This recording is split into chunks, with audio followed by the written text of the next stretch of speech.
the one, the only, Ben Sion.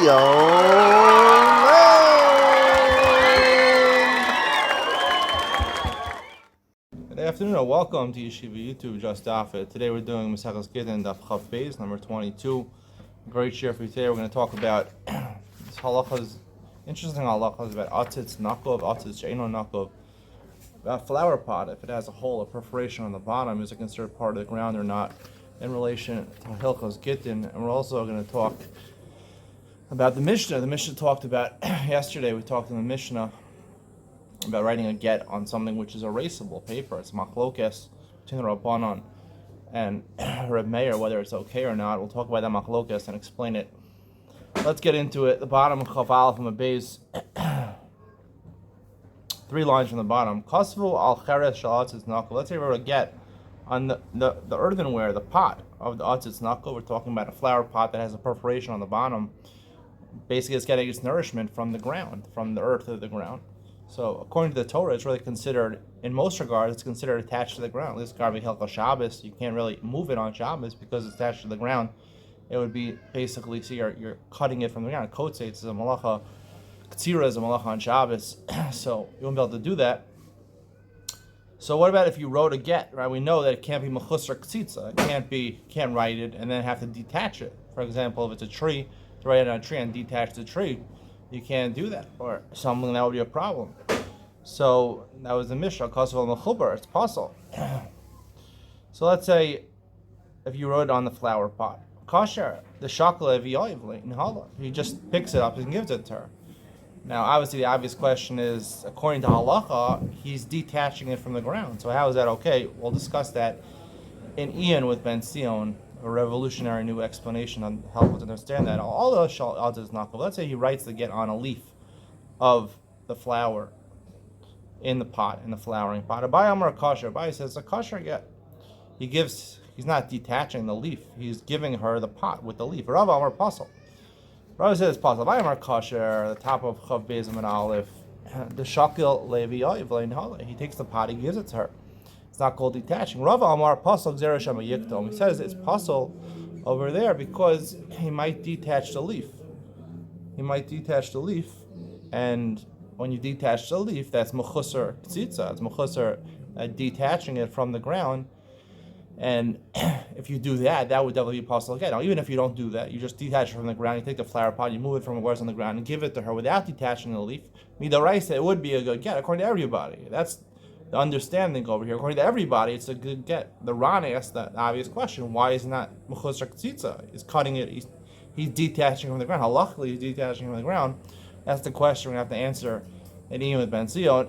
Rabbi says only possible midrabanan because if you detach it from the ground, you might come to detach the leaf, which is for sure mechusar ktsitza and a problem.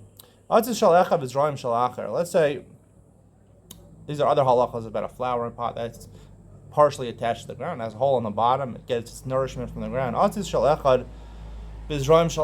say one person owned the pot, and one person owned the seeds inside, or the fruits or the vegetables that were growing in there. Let's say the person who owned the pot, he sold his pot to the person who owns the vegetables. Once the person, the Baal Zroim, does Mashiach, he's Kona. He takes the pot, he does Mashiach as Kona. Machar Baal Zroim, the Baal Atz is lo Kona. If the Baal Zroim, the person who owned the seeds or the vegetables growing in there, he sold that to the person who owns the pot, he's not Kona Ad Sheyachzeh B'Zroim, because the pot is considered Mechubal Karka, but the plants are not, and they're considered Metaltalin. It's not considered Metaltalin, so therefore you're only Kona when you do Mashiach, and therefore you have to pull it. You have to Yach B'Zroim, you have to actually pull it a little bit towards you, and then you'd be Kona. Atzitz V'Zroim Shel Echad. Let's say the pot and the vegetables growing inside belong to one person. He sold both things to another person. The purchaser, he did Mashiach on the vegetables, pulled it towards the vegetables. Kana atzis. He's not only kona the vegetables, he's also kona the pot. We learn in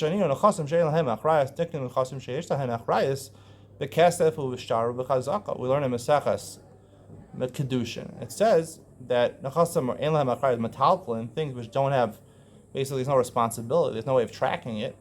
right, are kona the kinyan agav by being in the place of the karka, right? The pot with the dirt is the karka, is attached to the ground. So therefore, if you do mashiach on that, you're kona along with it, kinyan agav, you're kona the land itself, which you're kona the pot. Hichzik ba'atis, if you did a chazaka on the atzitz, af atzitz lo kona, aji yachzik b'zroim.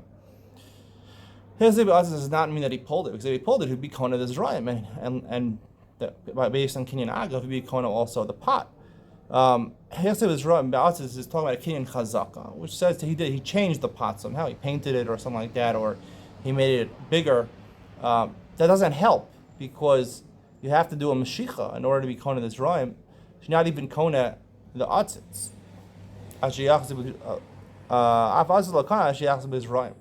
Because they're attached to each other. The vegetable is in the pot. So unless you do a kinyan mashicha, you're not kona either one.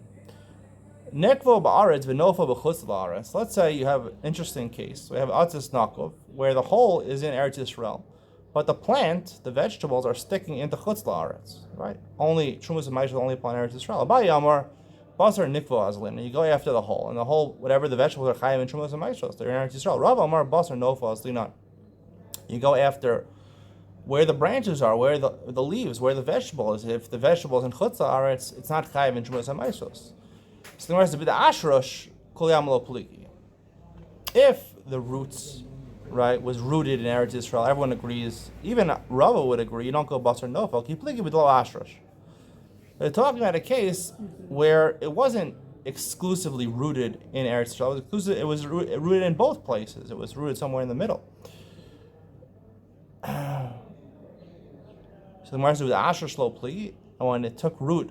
Sorry, ashrush means that the roots actually extended into the ground. Atzis nakov, normally there's no roots in the ground. But if the roots are in the ground, the roots go from the bottom of the pot into the actual ground, and the roots are in Eretz Yisrael, everyone agrees to go after where the roots are. That's where it's growing from. But with the ashrush lo pligi, and if its roots are in the ground, they don't argue about nan shtei ginos zu al gav zu. Say you have two gardens, one on top of another one. I believe it's the last mission of Misachas Bava Metzia. The Yarek Bein Tayim.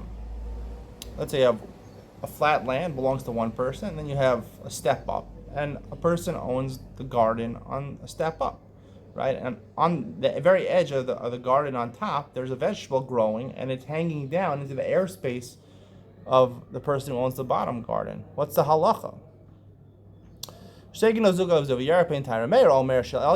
Who owns that vegetable? The top one. Rehuda Omer shall takman. Rehuda says the vegetable belongs to the bottom one. Hasam. So you see what? You see, even though it's for sure the roots are in the upper garden, nonetheless, it's an opinion. Rabbi Yehuda says you still go after the nof. You go after where the airspace is, where the branches are, where the vegetable is growing. So the Gemara says that's not the machlokas. Hasam k'liktani taima. The Mishnah says the reason. Amrei Meir Ma'im Yirtzel and Litolas Afaro Ein Kan Yarek. Right. The reason it belongs to the top one is because he could take away his dirt, and without the dirt, the plant would never grow in the first place. Amar Rabbi Yehuda says back to him, Ma'im Yirtzel Tacht on the Malus as Ginaso Afar Ein Kan Yarek. The bottom one could fill his garden up, take all the vegetables out, all the grass out, and fill it up all the way, right, to the top of the step, and then the vegetable would have nowhere to hang over. It wouldn't continue to exist. So that's the reason, not because it gets sustenance from the air and the nutrients from where the branches are. Rakati, the ashish lo pligi, is it true that when it takes root in one place and the branches are in another place, there's no machlokas? Vatanya, the Bryce says, Elon miksasa b'aretz, miksasa b'chutz la'aretz. So you have a tree, part of it's in Eretz Yisrael, part of it's in chutz la'aretz. Tevel v'chulin muravin zebazeh. Rabbi says that, right, we're going to see exactly what the case is, right? Where is the roots and where is the branches? At least the branches are definitely in chutz la'aretz. So part of the tree, according to Rabbi, is chayim and Trumas HaMaishos, and then it makes a tevel if you don't think of Trumas HaMaishos, and part of it's chulin. But we don't know which part of the tree is which, so therefore everything is mixed together and you have a problem. Whatever is growing, whichever Let's talk about the branches for example. Some of the branches are in Eretz Yisrael. Some of the branches in Chutz La'aretz. With the fruit that's growing in the branches in Chutz La'aretz is not chayiv in Shumas HaMaisros. The ones that are in Eretz Yisrael are chayiv in Shumas HaMaisros. My love, the mixas gufo be'eretz, the mixas nofo be'eretz, the mixas nofo be'chutz la'aretz. Isn't that the case we're talking about, where the entire root was in Eretz Yisrael, but their branches, some of the branches are in Eretz Yisrael, some are in Chutz La'aretz. So the Gemara says, "Lo, mixas shroshin be'eretz, and mixas shroshin b'chutz la'aretz." No, even the roots, half of the roots are in Eretz Yisrael, half of the roots are Chutz La'aretz. So therefore, that's a machlok. Rabbi says everything's mixed together, not where the branches. The sustenance is coming from the roots, and part of that is the sap, which is developed in the roots and is sent up to nourish the tree and nourish all the branches. Part of it's Eretz Yisrael, part of Chutz La'aretz, so that it's all mixed together. It's sent to the entire tree. So the Gemara says, my time with the Shingalil, according to Shingalil, it doesn't make any sense, right? He should agree to Rebbe, if part of the branches and part of the roots are both in Eretz Yisrael and Chutz La'aretz, it should be mixed up.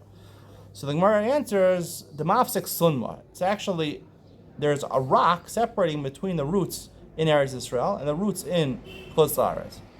My time with the Rebbe. So what's the reason of Rebbe? The Hadri Arvi. He said in the trunk, the sap gets mixed together, so therefore some of the sap, even from Chutz La'aretz, would go to Eretz Yisrael. And some of the sap from Eretz Yisrael would go to the branches in Chutz La'aretz. Therefore it's all mixed up together.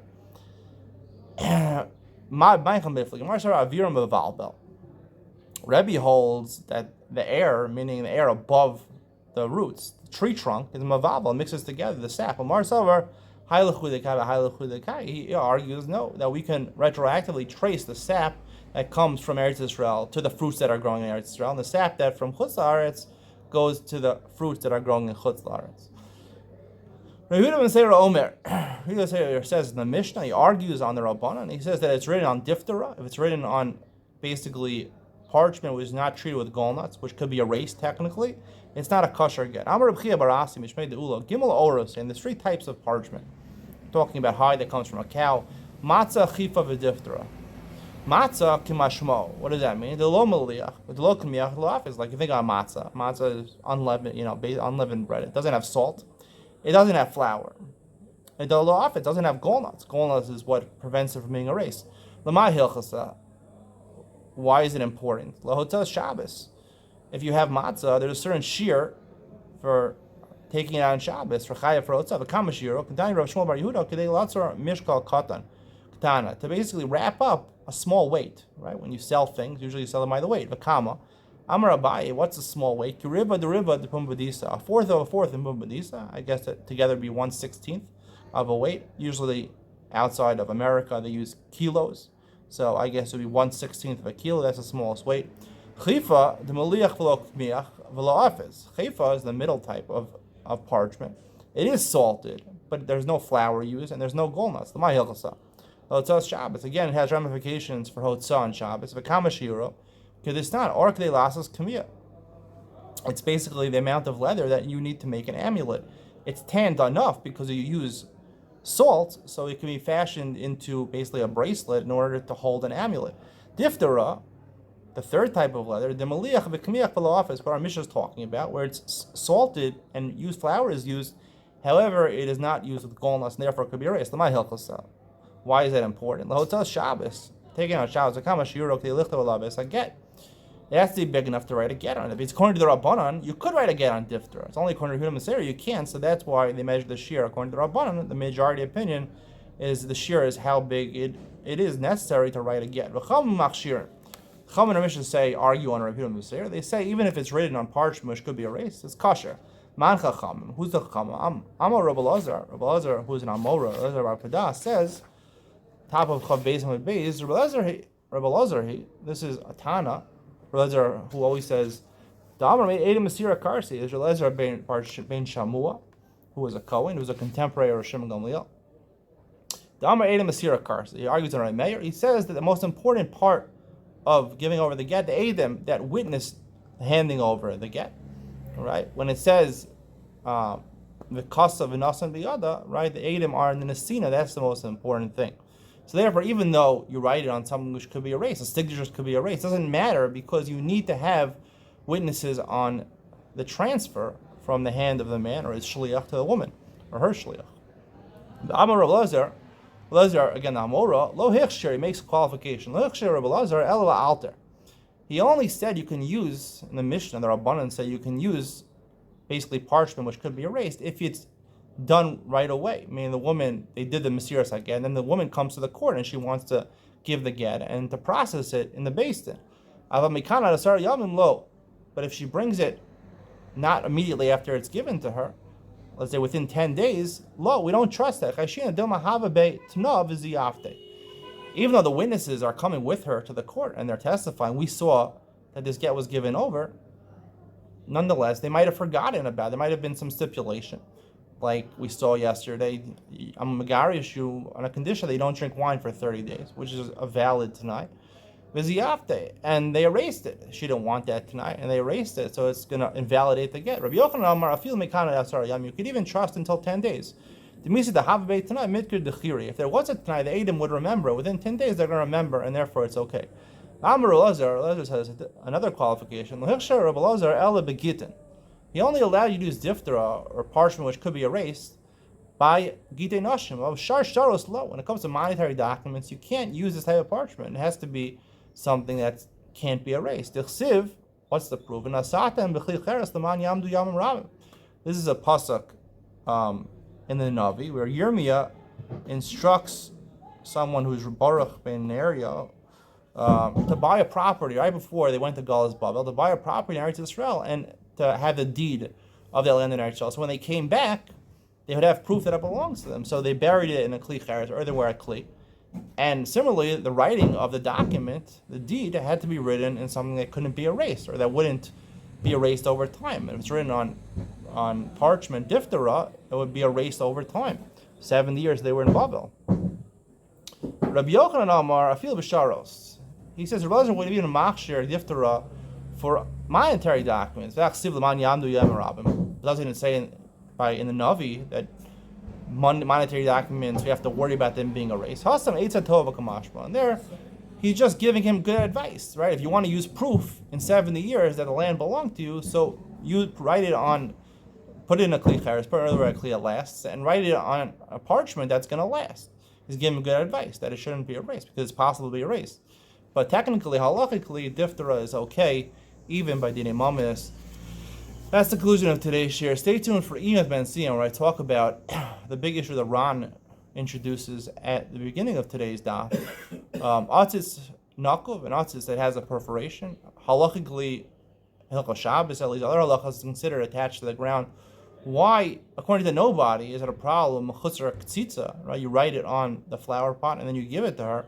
That's okay. On the leaf, maybe it's a problem because you might come to diha attached to the leaf. What about detaching the flower pot? Isn't that mechutzar k'tzitza? Everyone agrees in the Mishnah that if I write it on the flower pot and I sign it on the flower pot and then I pick it up and give it to the woman, that's not good. That's not good. How can you get around this problem? We'll talk about that. Iyad Ben Sion coming up next.